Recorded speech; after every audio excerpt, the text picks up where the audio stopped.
Olá, seja bem-vindo à aula de hoje. Eu sou a professora Alexandra Manha e nessa aula falarei sobre quando usar determinadas palavras que causam dúvida ou confusão na hora de escrever ou falar.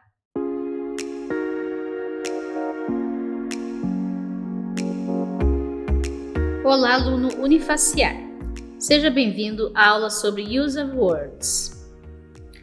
Se você acha que ortografia é um assunto complicado em língua portuguesa, será que não dá um nó na cabeça sobre como isso funciona em língua inglesa? Não sei se é o seu caso, mas muitas pessoas acham a ortografia da língua inglesa difícil e confusa. Então, nessa aula, o meu objetivo é facilitar esse processo para você. Nessa aula, você aprenderá também na comunicação escrita e falada, é importante conhecer o uso correto de palavras, sentenças e expressões, a fim de que elas estejam ajustadas ao contexto, levando em conta o público ao qual a comunicação se destina. Essa pode ser formal ou informal. A questão é que temos muitas palavras que servem a vários propósitos e quando a usamos incorretamente, esta perde o sentido dentro da sentença. Então, vem comigo aprender o uso de algumas palavras comuns que geram dúvida na hora de falar e escrever. Bons estudos! Então aqui eu trouxe uma imagem que é um resumo do que nós vamos ver, além de eu dar algumas dicas sobre o uso adequado de algumas palavras em língua inglesa. Então nós veremos o uso do to or until, very or to, maybe or perhaps, do or make, teach or learn, ill or sick, other or another, say or tell, some or any, neither or either. Ok? Então, nesta aula, você estudará sobre a ortografia da língua inglesa, um breve histórico da ortografia, o uso das palavras em língua inglesa, casos especiais no uso de palavras em língua inglesa. Bem, como estamos falando sobre o uso correto das palavras, isso significa que o tema da aula é ortografia. Ou seja, orto, que significa correto, e grafia, que significa escrita. No entanto, não vamos ficar apenas na escrita, pois o aprendizado aqui se estenderá para a linguagem oral. Tendo em vista que o objetivo é usar nas modalidades oral e escrita. Então aqui, aluno, eu trouxe uma imagem, tá? Que é um resumo do histórico da ortografia e, na verdade, da língua inglesa. Então vamos começar a nossa aula sobre o uso das palavras falando sobre a origem da área que cuida dessa parte, ou seja, a ortografia. No entanto, falar em ortografia implica em relembrar como surgiu a língua inglesa. Por conta disso, a trajetória terá início no inglês antigo até o inglês moderno. Então aqui no quadro eu trouxe dividido por séculos a evolução da língua inglesa, que foi a partir do século V até o XII, o Old English, ou inglês antigo, ou inglês anglo-saxão, que surgiu a partir da invasão dos povos germânicos à Grã-Bretanha. Tá? E, resumidamente, naquela época, nesse século, sofreu uma grande influência da língua latina. No século XII ao XV, surgiu o Middle English, o inglês médio, a partir da conquista normanda pela Inglaterra, da Normandia. Então, nessa época, o inglês teve a influência do francês e continuou com a influência do latim. Do século XV até os dias atuais, nós estamos vivendo o Modern English, que é o inglês moderno, em que a partir dessa época iniciou-se a padronização e a unificação da língua, começaram a surgir os primeiros dicionários, que por conta disso começou a padronizar a ortografia e também a uniformizar a gramática. Então, vou dar uma explicação um pouquinho mais detalhada agora, para que você compreenda melhor um pouco a história do inglês e da ortografia consequentemente. Então, foi por meio da colonização britânica que a língua inglesa tornou-se conhecida pelo mundo. Isso nós vimos na primeira aula. Então, na época do Império Romano, os dialetos dos povos ocidentais germânicos originaram o anglo-saxão, que nós chamamos também de inglês antigo.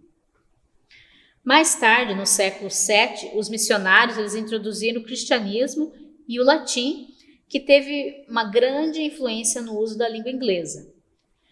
Porque era uma língua de prestígio e os germânicos eles respeitavam e admiravam muito essa língua, o latim.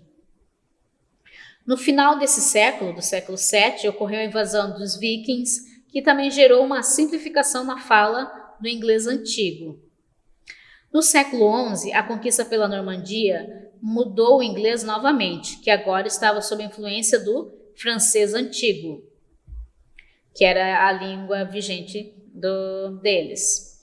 Por volta de 1350 a 1700, muitas palavras ganharam, trocaram ou perderam a sua pronúncia original, ou seja, aquela do Old English ou ganhou, perdeu ou trocou a pronúncia original. Então, dentro dessas mudanças, a língua carregava consigo também a sua bagagem cultural, que quando uma língua se perde também a bagagem cultural do povo. Então, porque essa bagagem cultural, ela influencia a modalidade oral. Mas a escrita, ela permanece ativa, ela permanece estável. Então, dentro dessas mudanças, a língua ela carrega consigo a sua bagagem cultural que influenciava a modalidade oral, mas a escrita continuava estável. Com a invenção da prensa, muitas palavras sofreram alterações na escrita, pois os tipógrafos eles não falavam inglês. Desse modo, muitas mudanças ortográficas ocorreram, e a influência do latim que falei acima permaneceu por muito tempo. No século XVIII, sob a influência da era industrial e início da tecnológica, o grego também contribuiu para outras mudanças na ortografia da língua inglesa. Então, vocês puderam ver que o inglês ele sofreu muitas influências por conta de invasões e outros eventos que surgiram, que se você olhar um texto hoje do Old English, você não reconhece mais se comparado ao inglês moderno, tá? Então, agora, nós vamos ao uso das palavras em língua inglesa. O conhecimento no uso das palavras em língua inglesa é importante na comunicação escrita e oral, para que você seja assertivo, independente do contexto. Por isso, entender como e quando usar determinadas palavras irá melhorar a sua habilidade de escrita. No entanto, antes de escrever ou falar, é importante você considerar algumas coisas. Eu fiz aqui uma imagem, que são informações que você deve considerar ao utilizar as palavras em inglês, seja na modalidade escrita ou oral. Então, o que eu considerei aqui? O que você também deve considerar? Se a palavra que você quer usar, se ela faz sentido naquele contexto, ou seja, você precisa saber o significado da palavra que está tentando usar. Porque, de repente, você fala table, table é mesa, tudo bem. Mas digamos que table seja um outro tipo de mesa, mesa da sala. Mesa de escritório, de repente, tem outro nome. Mesa de sala de aula tem outro nome. Então, você tem que pensar se você conhece o significado daquela palavra e se ela é usada com frequência naquele significado que você conhece. Porque, por exemplo, quando você coloca uma palavra no Google Tradutor ou em algum outro tradutor automático, do lado direito, eu vou citar o Google Tradutor mesmo, do lado direito aparece uma listinha com a frequência de vezes que essa palavra ela é utilizada. Então, ali você pode ter uma noção se você pode usar aquela palavra naquele contexto, por exemplo. Tá? Outra coisa que você deve considerar é quem é o seu público. Por quê? Porque se você sabe quem é o seu público, você vai saber como você vai falar e escrever. Ou seja, se você vai usar uma linguagem formal ou informal. Então, você analisa isso. E a terceira coisa que você deve considerar é se você está sendo claro ou clara, ou seja, se a sua mensagem é simples, clara, objetiva, alcança o propósito. Então, quando você escreve de um jeito claro e simples, você tem mais chance de obter sucesso na sua comunicação, seja ela oral ou escrita, tá? Então, essas são as dicas que eu dou para você utilizar bem as palavras em língua inglesa. Então, vamos retomar aqui a primeira questão que eu falei. Então, tendo em vista que nós temos muitas palavras no vocabulário, no léxico, e você pode usar várias, não significa que você pode usar qualquer uma delas. Você tem que saber qual que é apropriada ao contexto. Então, antes de você poder usar, você tem que saber o sentido daquela palavra. Porque às vezes ela tem a mesma pronúncia, mas ela tem um significado diferente. Tá? Em relação ao seu público, além daquilo que eu já falei, que é o que determina a tua forma de se comunicar, você conhecer o teu público é importante porque você usará uma linguagem apropriada. Ou seja, para uma pessoa mais culta, você vai usar uma situação para uma pessoa mais culta ou uma situação mais formal, você vai usar uma linguagem mais formal.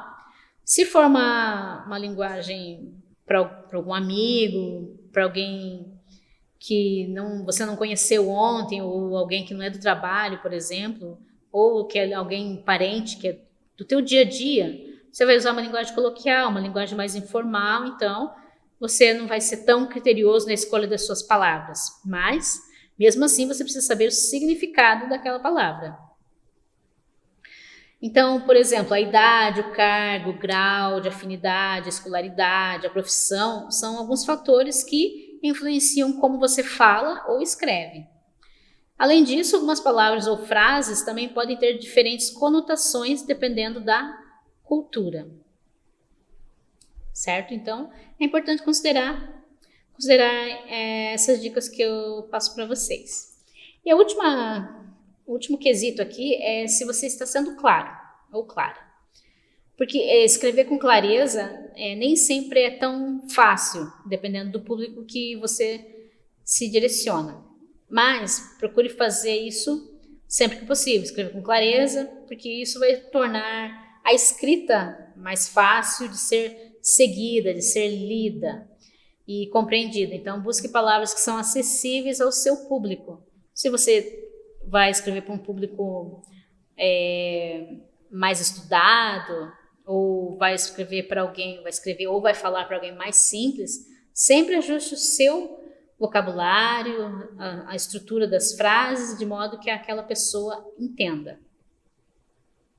Então, assim, se você, por exemplo, quer apenas embelezar o seu texto ou embelezar a sua fala, isso é bom, mas não pode ser bom para quem está ouvindo, porque pode tornar a sua fala ou o seu texto enfadonho, difícil, complicado e desinteressante. E aí você corre o risco de também confundir o seu público, porque ele não vai entender o que você está falando. Você está falando em outro idioma e você quer ser claro nesse idioma que você está falando, mas se você, de repente, embelezar muito, usar termos que não são comuns, você pode acabar passando a imagem de ineficaz, de uma mensagem ineficaz. Ineficaz por quê? Porque não atinge o objetivo de alcançar aquelas pessoas com a tua mensagem. E eu não estou dizendo com isso que você não deve usar uma linguagem padrão ou escrever de uma forma mais polida, não. Estou dizendo apenas que ajuste o seu contexto ao seu público. E outra coisa é que com a prática, a sua escrita ela irá melhorando e deixará de ser confusa também, ineficaz, com a prática. Então, uma das coisas que quem quer escrever, tanto em português quanto em outro idioma, é fazer a reescrita. Você tem o teu texto, você vai reescrevendo, melhorando até que fique claro, objetivo e transmita a sua mensagem de forma que alcance as outras pessoas. Então, a reescrita da sentença ela é uma prática do bom escritor que deseja aperfeiçoamento nessa área. Então, tendo visto que esses conceitos iniciais sobre a origem do inglês e da ortografia, agora nós vamos a algumas palavras e expressões que apresentam dificuldades ou causam confusão nos estudantes brasileiros quanto ao uso da língua inglesa. Então vamos lá.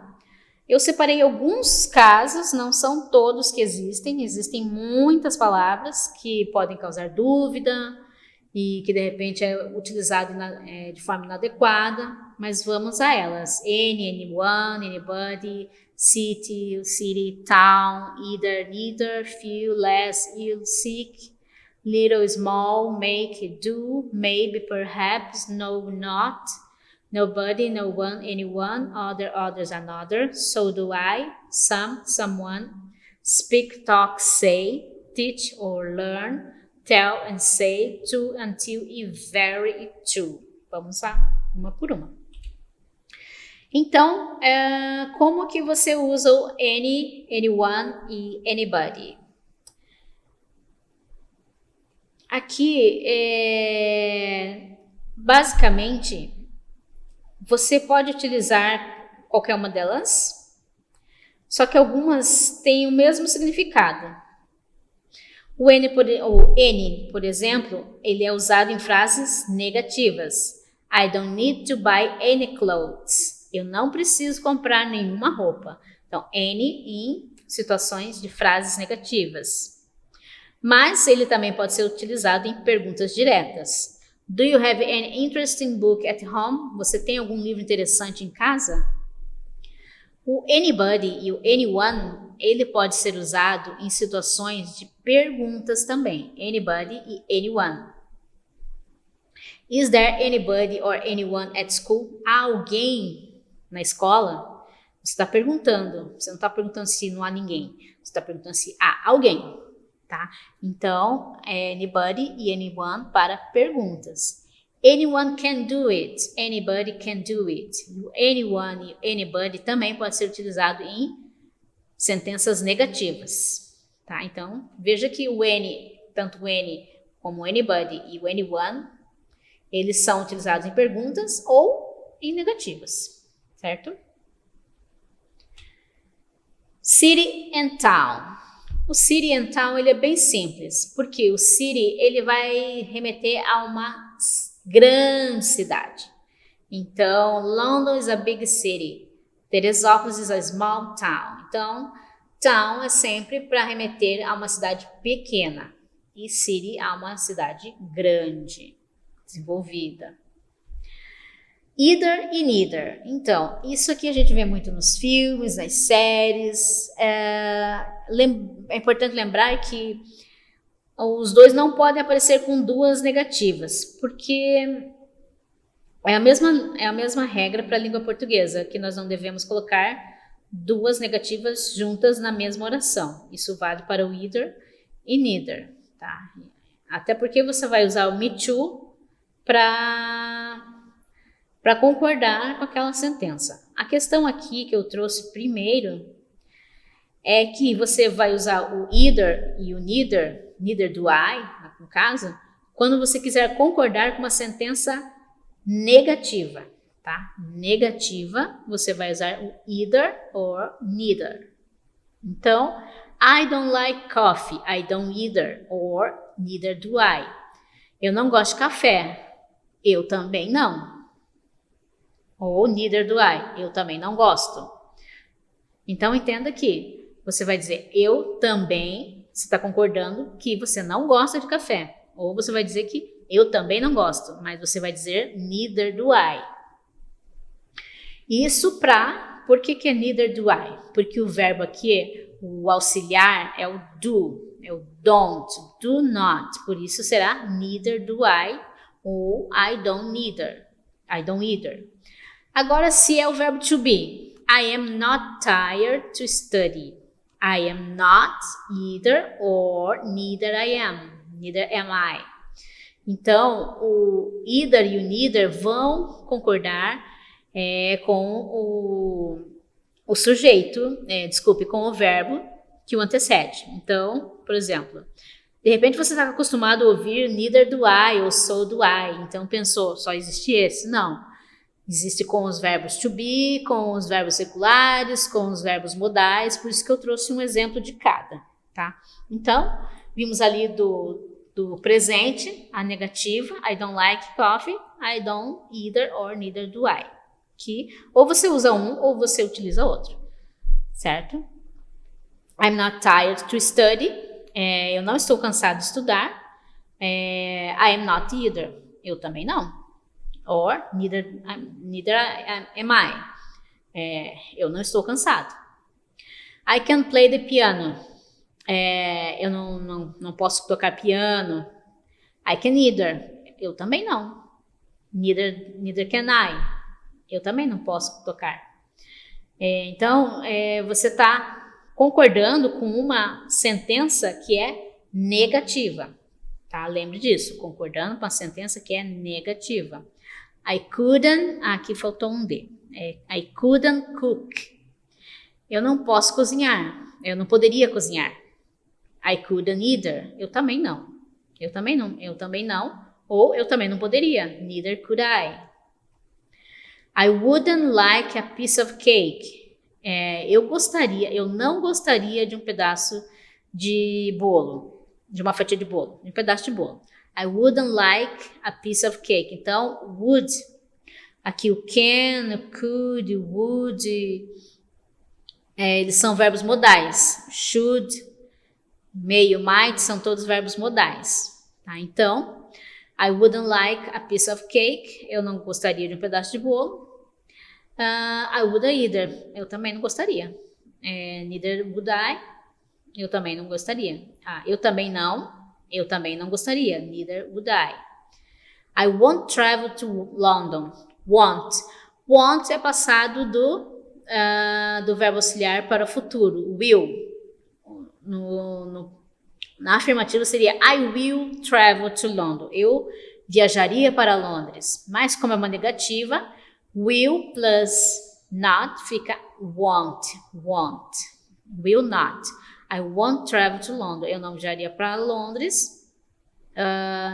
Nem eu. Eu também não. I won't either. Ou eu também não viajaria. Neither will I. Will I. I shouldn't exercise more. Eu não deveria me exercitar mais, ou fazer mais exercícios. I shouldn't either. Eu também não. Or neither should I. Eu não deveria fazer. I didn't like the show.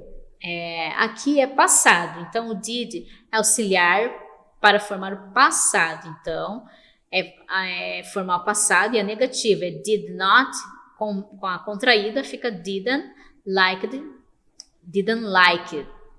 the show. Então, I didn't either. Eu também não gostaria. Eu também não queria. Não, eu não gostei, desculpe. Eu não gostei. I didn't like the show. Eu não gostei. Eu também não gostei. Neither did I. I may not or might not try later. Eu poderia, eu não posso tentar mais tarde. Aqui pode ser o may not or o might not, um dos dois. E, logicamente, aqui daí o may not either or I might not either. Ou se você vai dizer eu também não tentaria, ou eu não vou tentar, neither may I or neither might I. Agora, nós vamos à próxima, que é o few e o less, que às vezes pode confundir na hora de utilizar. Como que eu uso few ou less? Qual deles que é o mais apropriado? Tá, aqui eu trouxe só esses exemplos, mas o few você pode utilizar com substantivos contáveis no plural. Mas o que é substantivo contável? É exatamente o que você pode contar, apalpar, ver, pegar, tá? E incontável, na língua inglesa, é o que você não pode pegar, não é contável. Mas tem a questão do dinheiro, por exemplo, money. é um substantivo incontável. Ah, mas eu posso contar o dinheiro. Sim, mas na língua inglesa ele é considerado um adjetivo incontável, tá? Entre outros substantivos. Aqui nós não vamos nos prender nos substantivos contáveis ou não, mas apenas que você deve saber que o few você usa com substantivos que são contáveis no plural. E o less você usa para substantivos incontáveis, tá? Então, por isso eu coloquei few books, que é contável, few pencils é contável. Agora, less time, apesar de nós... o tempo tem 24 horas, mas na língua inglesa, o tempo é uma coisa que é considerada incontável, então você utiliza less. Less time, menos tempo. Less sugar, açúcar dá para contar, tem um pacote, 1 quilo. Não, na língua inglesa, açúcar não é contável, é incontável. O próximo é o ill e o sick. Então, os dois, se você for pensar, é doente, ele está doente. He is very ill, ele está muito doente. I drank too much, I feel sick. Eu bebi muito, eu estou doente. Não, ela pode ser doente, mas também pode ser no sentido de vomitando, tá? Então, I drank too much, I feel sick. Então, você pode relacionar a segunda frase com a primeira para imaginar que também pode ser a situação que as pessoas já estão vomitando. Então, a situação do ill, ela é mais normal no inglês britânico e é uma palavra mais formal para o americano, tá? Então, o sick, por exemplo, ele significa doente, mas ele significa também com vontade de vomitar para os americanos e britânicos. Então, tanto para um quanto para o outro, sick significa ou que você está doente ou que você quer vomitar. Agora, o ill é só doente, certo? O sick você sempre usa antes do substantivo ou antes do nome, de qualquer nome. E também é preferível usar o will depois do verbo, exceto quando ele significa vomitar. Daí você pode usar depois do verbo, que é esse caso aqui, né? Você usou depois do verbo, você usou sick, por isso já dá a entender que não é doente, é que a pessoa quer vomitar. Certo? E o sick, como eu falei, você usa antes do substantivo ou nome. Certo? Então agora vamos para o little e para o small.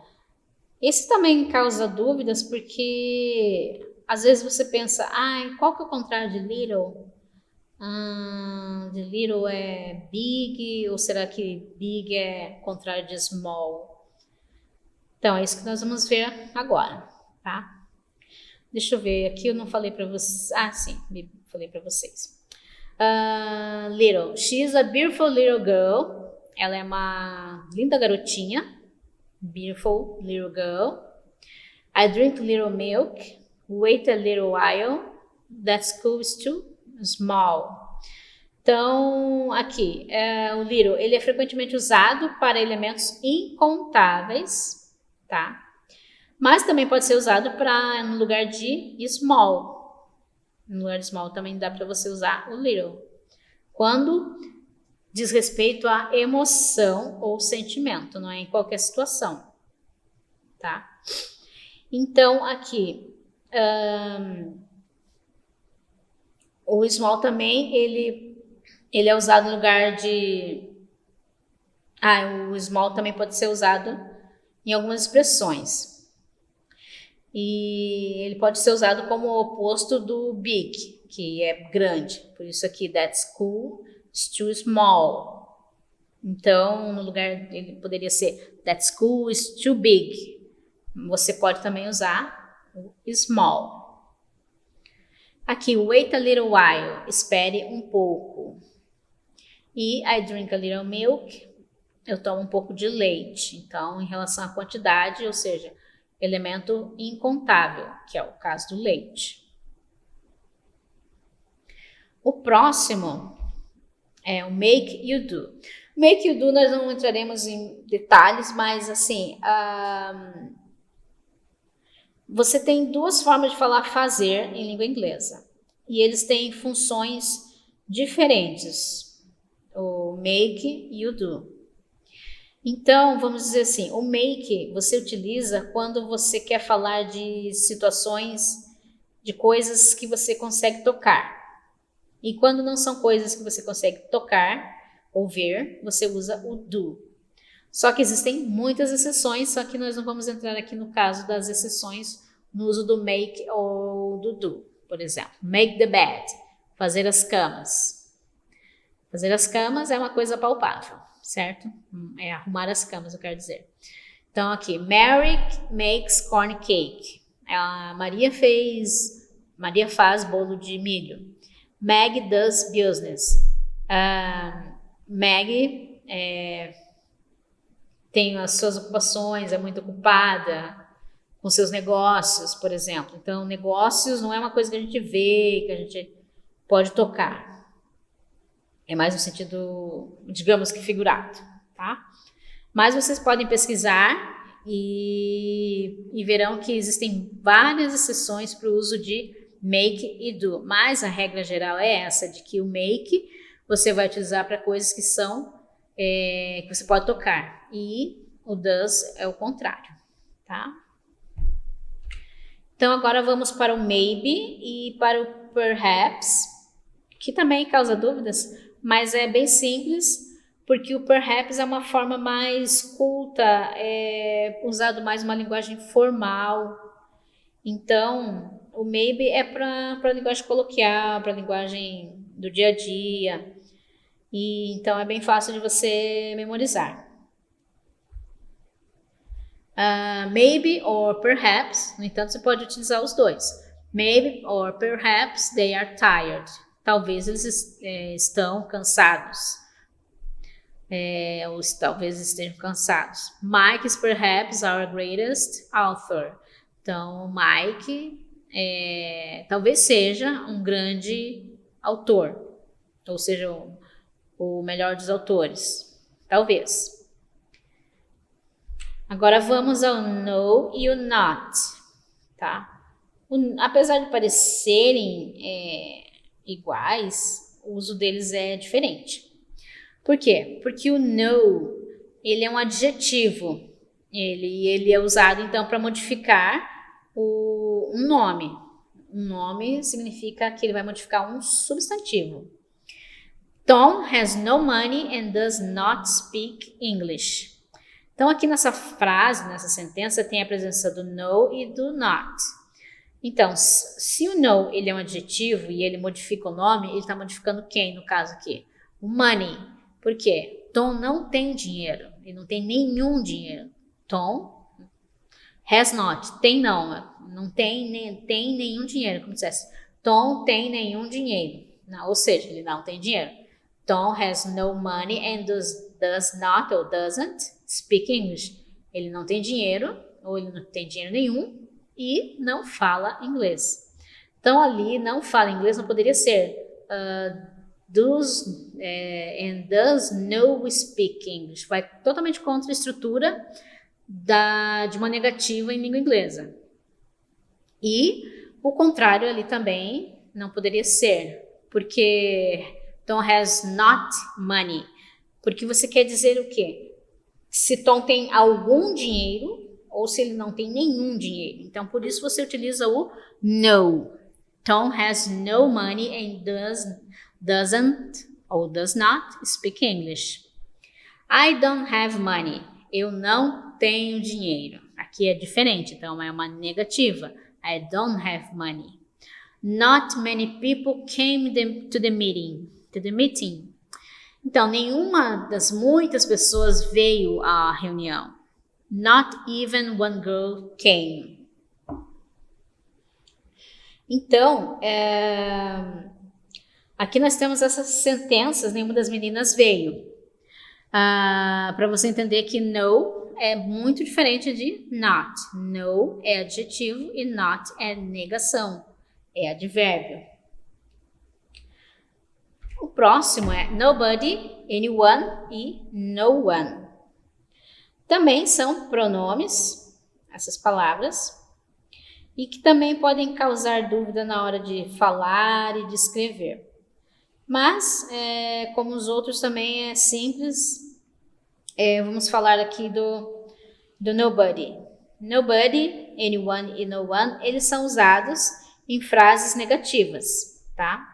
E os três significam a mesma coisa, tá? Então, no, there is nobody. Não há ninguém na casa. There is nobody. No, there is nobody. No, there is anyone at home. No, there is no one at home. Então, aqui, no, there is nobody. No, there is anyone at home. No, there is no one at home. E nobody can do it. No one can do it. Então, se você usa nobody, anyone ou no one, você está dizendo a mesma coisa. Ou seja, ninguém. Nobody, no one, ninguém. Então, ninguém pode fazer, ninguém está em casa. Certo? Tem o mesmo significado. Ninguém. Other, another e others. Essa também é uma palavrinha, são palavrinhas que podem causar dúvidas, certo?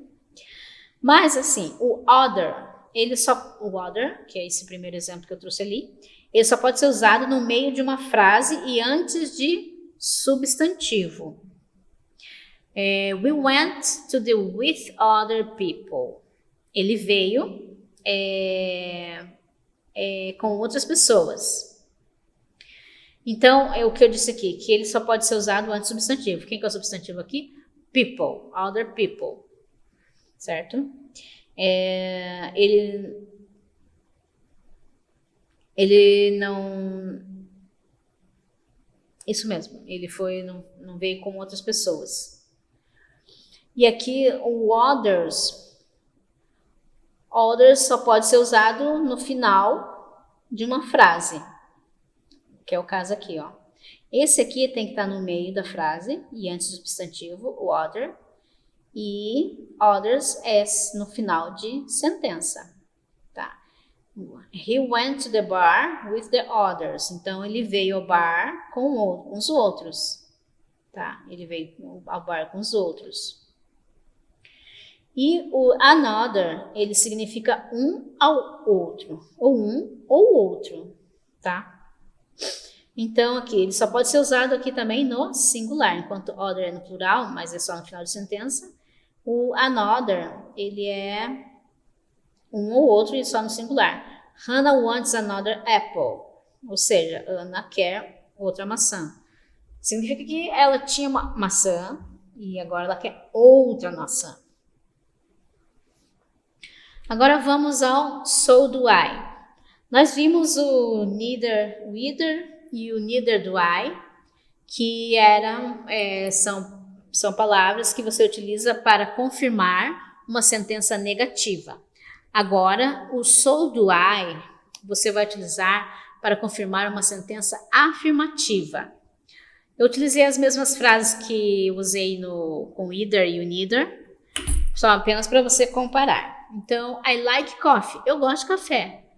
Me too. Eu também. Ou você pode dizer, so do I. Eu também. I'm tired to study. Eu estou cansada de estudar. Me too. Ou, so am I. Então, como o verbo é to be aqui, a resposta vai ser so am I. E aqui foi so do I, porque é um verbo regular e os verbos no presente, eles usam, exceto o verbo to be, os verbos utilizam o do e o does para perguntas e negativas. Então, por isso, eu utilizei o so do I. Agora com os verbos modais. I can play the piano, me too, or so can I. Eu posso tocar piano, eu consigo tocar piano, eu também. So can I. I could cook. Eu poderia cozinhar. Eu posso cozinhar. Me too. Or, so could I. I would like a piece of cake. Eu gostaria de um pedaço de bolo. Me too. Or, so would I. I will travel to London. Me too. Or, so will I. Por quê? Porque é o futuro, então, so will I. É mais fácil falar o me too, mas assim, dessa forma você vai aprender como usar o so, que não é só o so do I, mas é o so e o verbo que vem a seguir. I should exercise more. Me too. Or so should I. I like the show. Como é passado, me too or so did I. Lá no outro exemplo eu tinha colocado did I like the show, mas eu não tirei o de lá. Então lá quando a gente faz pergunta no passado e usa o verbo auxiliar, o de sai, tá? Só explicando aqui do exemplo anterior com either e neither. E então o verbo está no passado, I like, ficou I like it, the show, eu gostei do show. Então, minha resposta vai ser me too ou so did I, porque o passado do verbo se forma com o did. I may or I might try later, me too, ou so may I, ou so might I. Agora, vamos ver os pronomes some e someone. O some, ele é usado em frases afirmativas, mas também é utilizado em frases interrogativas, tá? Enquanto o someone, que vocês puderam ver aqui, é em frase afirmativa. Então, I need to buy some clothes. Eu preciso comprar roupas, então é uma frase afirmativa. I don't need to buy some shoes, então uma frase negativa. Então, some, ele aparece tanto em frases afirmativas, negativas e interrogativas. Tá? O N, ele aparece em frases negativas e em perguntas. Mas o some aparece nas 3 situações. Interrogativa, negativa e pergunta. Então, what do you think of buying some fruits? O que você acha da gente comprar algumas frutas? There is someone at home. Alguém em casa. Então é bem simples o uso do someone e do some. Porque aqui o someone você vê que ele só aparece em frase afirmativa. Ele não é que nem o some, que aparece em afirmativa, negativa, em pergunta. Mas o someone só aparece nas afirmativas. Speak, talk and say. Isso causa muita dúvida porque tudo é falar. E assim, na linguagem coloquial, o que eu estou passando para vocês são regras de gramática, certo? Mas uma linguagem coloquial, as pessoas falam conforme lhe vem à cabeça. Podem falar speak, podem falar talk, say, aquilo que elas já estão mais acostumadas. Mas vamos aqui à explicação para que você faça uma colocação correta, tá? O speak to, que é o primeiro exemplo ali que eu coloquei, quando a conversa ela indica que tem uma pessoa que tem algo a dizer. Uma pessoa. Can I speak to Sarah? Agora, quando você fala speak with, significa que 2 pessoas têm o que dizer, tá? Não é um monólogo, vamos dizer assim. As 2 vão falar. Então, David wants to speak with you. Então, David quer falar com você. Ou seja, se você quer falar com determinada pessoa, uma pessoa está falando, can I speak to Sarah? Então, eu estou falando para alguém que eu quero falar com uma terceira pessoa. I need to speak to the teacher. Eu preciso falar com a professora. A tradução é com a professora, porque não é para a professora. Eu preciso falar com a professora, tá? Então, speak dá um caráter mais sério para a conversa, tá? Enquanto talk, ele é mais informal. They stopped talking when mom arrived. Então, eles pararam de falar, pararam de conversar quando a mãe chegou. Então, o talk, I need to talk. Vocês podem ver muito nos filmes, nas séries. É uma linguagem, é usado para conversas informais. Ele é bem mais informal que o speak to. Então, se você, por exemplo, usa o speak to, que eu quero dizer, é porque você vai ter uma conversa séria com outra pessoa, tá? I need to speak to teacher. Can I speak to Sarah? Então, nos próximos exemplos aqui, can I talk to you for a moment? Can I talk with you for a moment? And he will give a talk on science today. Talk on é palestra, tá? Então, ele dará uma palestra sobre ciência hoje, tá? Talk on. I want to say something important to you. Eu quero dizer uma coisa importante para você. Tá? Então, o talk, como eu disse, ele é mais informal, mais usado na linguagem do dia a dia.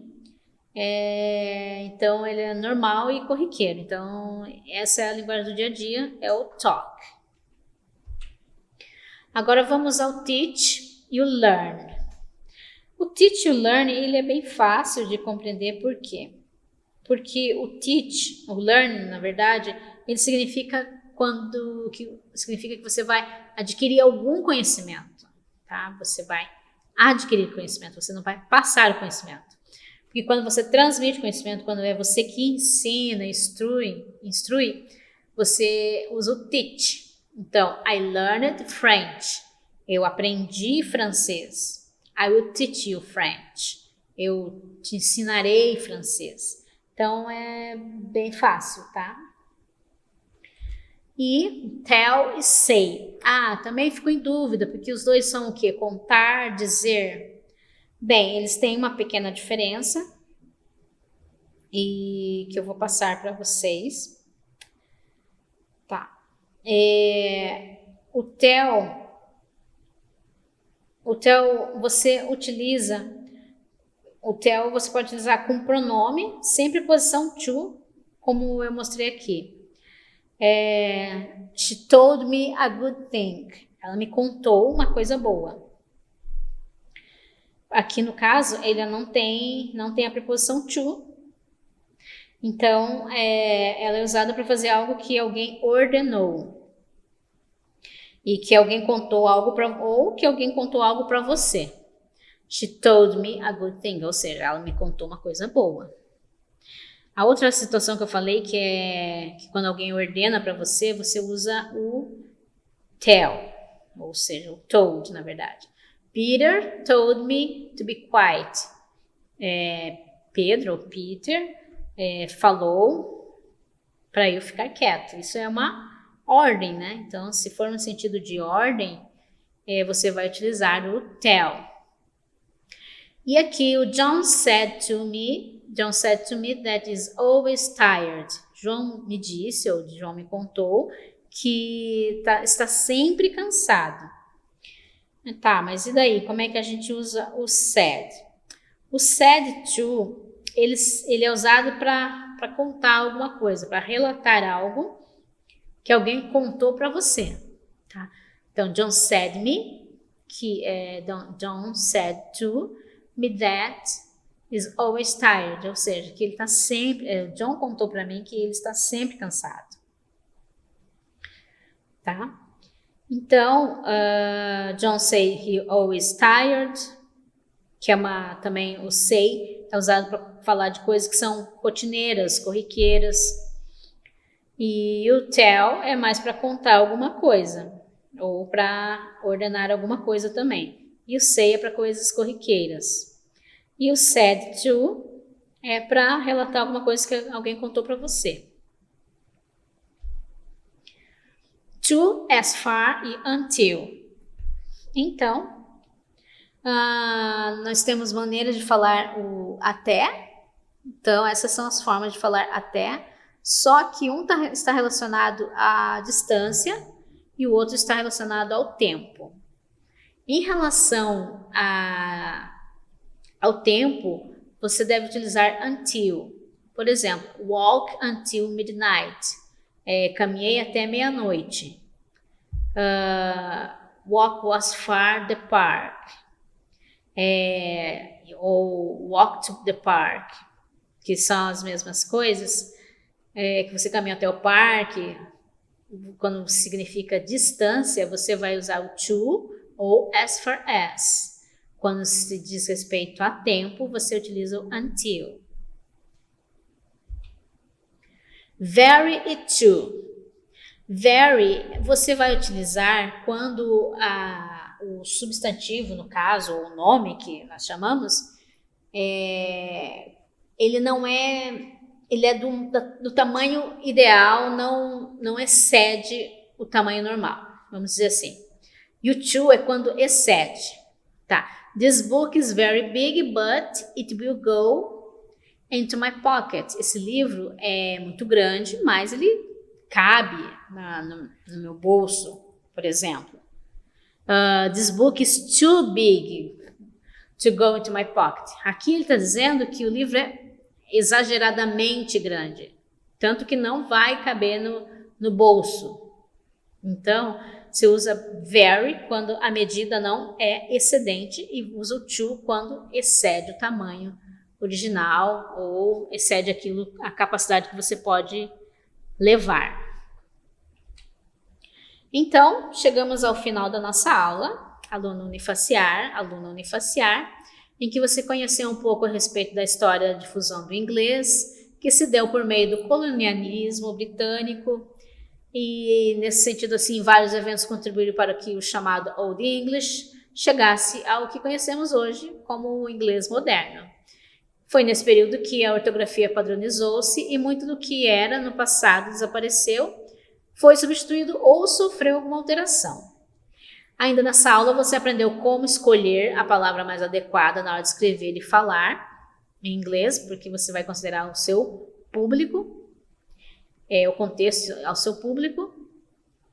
E, por fim, você conheceu algumas palavras que podem causar dificuldade ou gerar dúvidas. Porém, a relação que eu passei para vocês, ela não se esgota em si mesma e é sempre bom que você pesquise a fim de aumentar o seu vocabulário e ganhar confiança a usar palavras em língua inglesa. Desejo a vocês bons estudos. E aí, você identificou alguma palavra que não sabia quando usar ou como usar, ou ainda tem dúvida? Se você ainda tem dúvida, assista a videoaula quantas vezes for necessário. Você ainda tem à sua disposição outros materiais na plataforma, como o e-book que traz o conteúdo que abordei na videoaula. Leia esse material com atenção, pois ao final da aula tem um questionário que foi elaborado em função do texto base que está no e-book. Para complementar os seus estudos, indiquei uma leitura. Espero que você aproveite o material disponível e que essa aula tenha agregado conhecimento e te ajude quando tiver dúvidas sobre o assunto. Obrigado por ter assistido a aula até o fim e desejo a você bons estudos.